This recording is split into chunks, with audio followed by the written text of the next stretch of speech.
రాజకీయాల్లో శాశ్వత మిత్రులు ఉండరు, శాశ్వత శత్రువులు ఉండరని చాలామందికి తెలిసిందే. కానీ రోజా టీడీపీని విడి కాంగ్రెస్లోకి చేరిన తర్వాత జరిగిన పరిణామాలతో రోజాని టీడీపీ ఐరన్ లెగ్ అని తీవ్ర క్షోభకు గురిచేశారు. కానీ ఆమె కాంగ్రెస్ నుంచి వైసీపీలోకి వచ్చి జగన్ వెన్నంటే ఉన్నారు.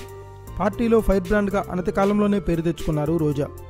ఇక తెలుగు యువతేజం టీడీపీ జాతీయ ప్రధాన కార్యదర్శి సీఎం చంద్రబాబు తనయుడు లోకేష్ రాజకీయ రంగ ప్రవేశం చేయడంతో సొంత పార్టీ నేతలు కూడా కాస్త ఆలోచనలో పడ్డారు. దీనికి కారణం ఉంది.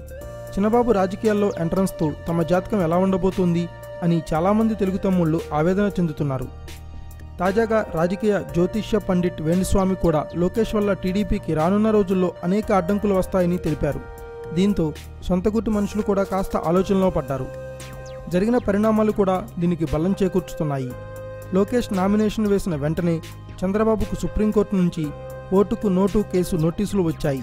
తర్వాత ఒక ఇంటర్వ్యూలో తాను చేసిన ఎన్నికల ఖర్చు వ్యాఖ్యలపై కోడెలకు నోటీసులు వచ్చాయి. తర్వాత గంటాకు నోటీసులు. ఆస్తుల స్వాధీనంతో టీడీపీకి కూడా కంగుతుంది. పార్టీ నేతలు బహిరంగంగా అనకపోయినా అంతర్గతంగా మదనపడుతున్నారట. దీంతో వైసీపీ ఎమ్మెల్యే రోజా కూడా టీడీపీ నేతలకు ఏమి జరిగినా లోకేష్పై సెటైర్స్ వేస్తూ మాట్లాడుతున్నారు. లోకేష్ కూడా టీడీపీకి ఐరన్ లెగ్ అని బాగా ప్రచారం జరుగుతుంది సోషల్ మీడియాలో. అందుకే ఆచితూచి వ్యవహరించాలి అంటారు పెద్దలు. Thanks for watching. Please subscribe our channel.